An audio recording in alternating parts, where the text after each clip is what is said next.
It's Thursday, February 1st, 2024, and I'm Dave Sobel. 3 things to know today. Insights from Enable's inaugural Global Futurology Study.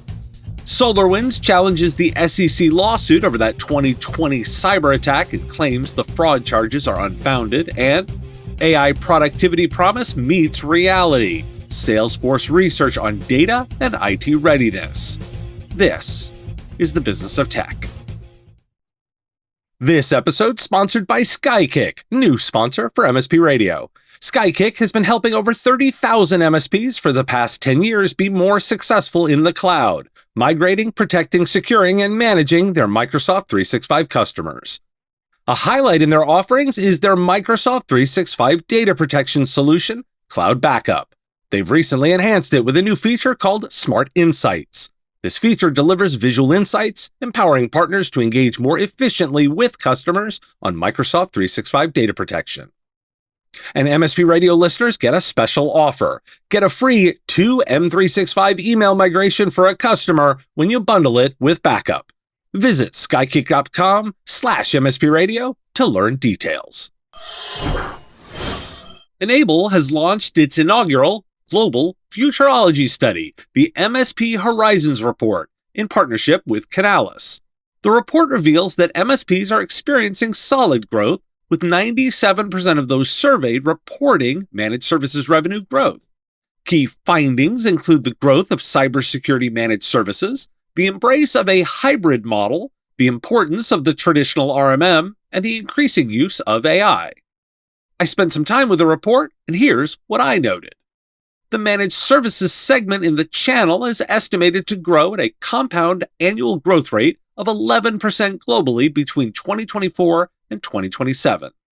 The North America and EMEA regions experience slight declines in the number of channel partners selling managed services, with decreases of 1% and 0.5% respectively. APAC grew 6.1% and Latin America grew 2.6%. 57% of MSPs surveyed plan to manage their customers' IT in collaboration with the customers themselves or with other partners, indicating a shift in the traditional MSP model. And 71% of partners are moving or planning to move workloads back to on-premise and private data centers. Despite the vast potential of data analytics, MSPs have yet to see substantial growth in this area. This is surprising given the current emphasis on big data across various industries and the potential value it can bring to businesses. And despite the buzz around AI, the report reveals a wait-and-see approach among MSPs in certain areas. While AI is being used to improve efficiency in tasks like ticket reporting and script generation, its long-term role in cybersecurity and other critical IT services remains tentative, with a continued reliance on skilled professionals. The report reveals that only 25% of MSPs surveyed use AI to develop their intellectual property.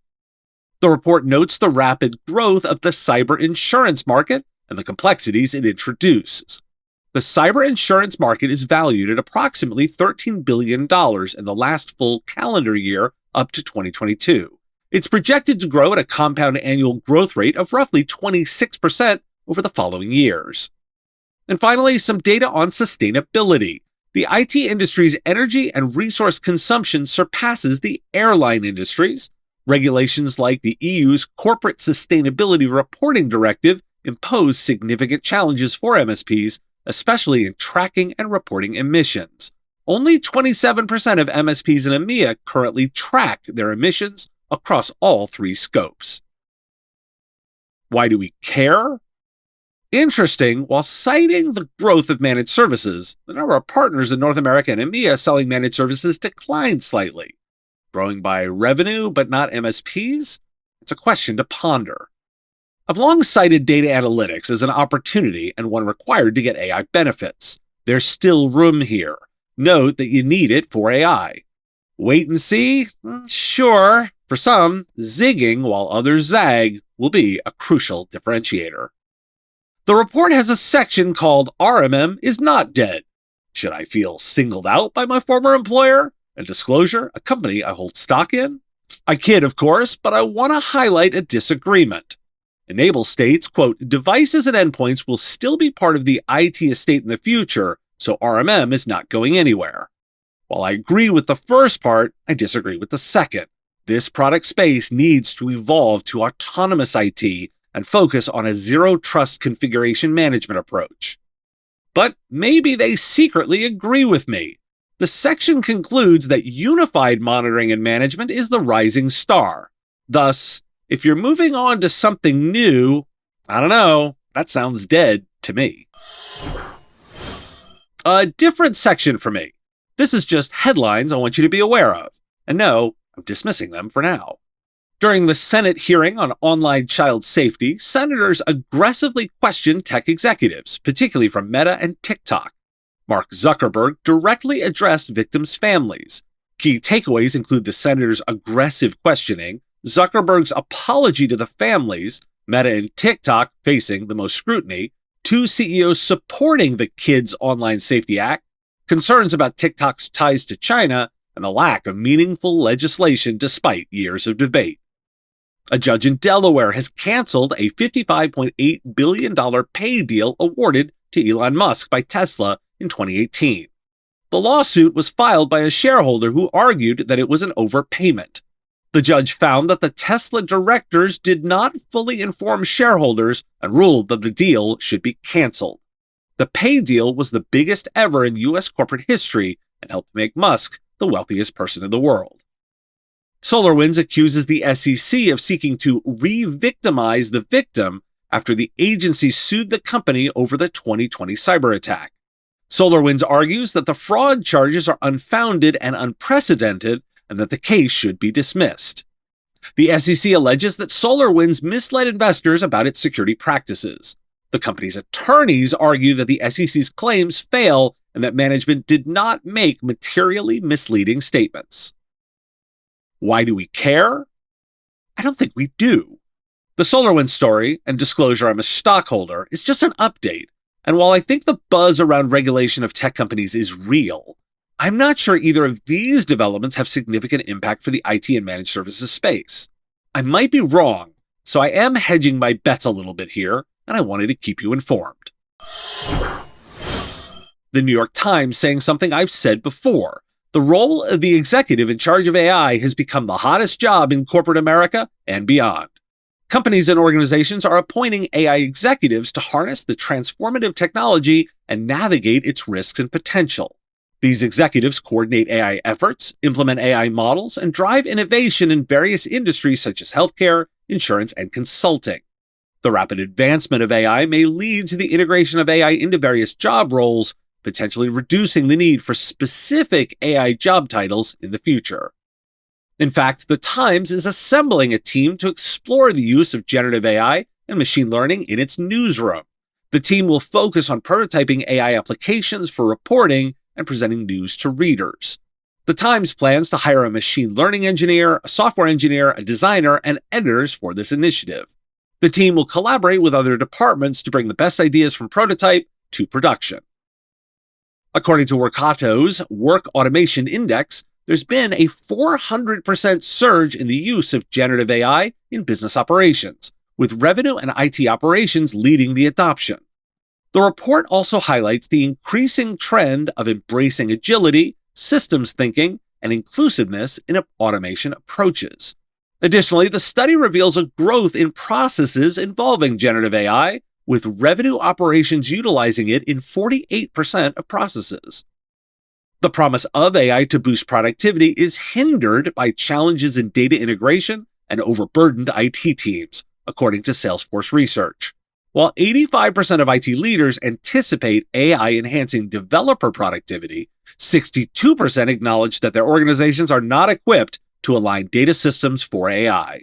Data silos and interdependent infrastructure further impede digital transformation, highlighting the need for integration, automation, and APIs. Small businesses can unlock AI's potential by breaking down data silos, addressing IT skills gaps, and effectively integrating new technologies into existing systems.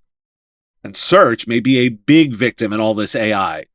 Arc Search is a new iOS app that combines browsing, search, and AI.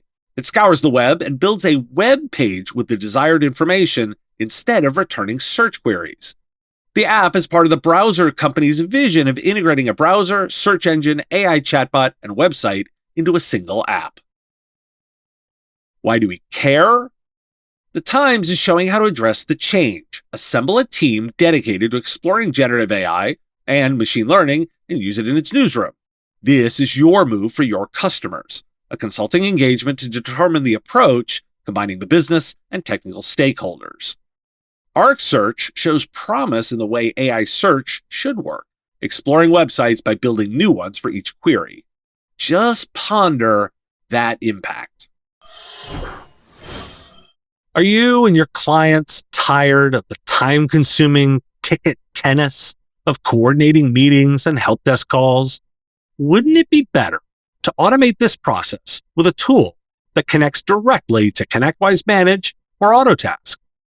TimeZest offers scheduling automation that gives you complete control of your schedule and eliminates the hassle of calendar ping pong. As the only service designed specifically for MSPs, it integrates into your workflow and makes scheduling appointments easy on you and your clients. Plus, you can try TimeZest for free. Visit timezest.com/MSPradio and use the code MSPradio to get 10% off your first year of TimeZest. Thanks for listening. Today is Change Your Password Day. Really. It's the end of the show. You can do that next. Got a comment, a question, a thought on a story? Put it in the comments if you're on YouTube, or reach out on LinkedIn if you're listening to the podcast. I'll talk to you again tomorrow. The Business of Tech is written and produced by me, Dave Sobel, under ethics guidelines posted at businessof.tech. If you like the content, please make sure to hit that like button and follow or subscribe. It's free and easy and the best way to support the show and help us grow. You can also check out our Patreon, where you can join the Business of Tech community at patreon.com/MSPradio, or buy our Why Do We Care merch at businessof.tech. Finally, if you're interested in advertising on the show, visit mspradio.com/engage. Once again, thanks for listening to me, and I will talk to you again on our next episode of the Business of Tech.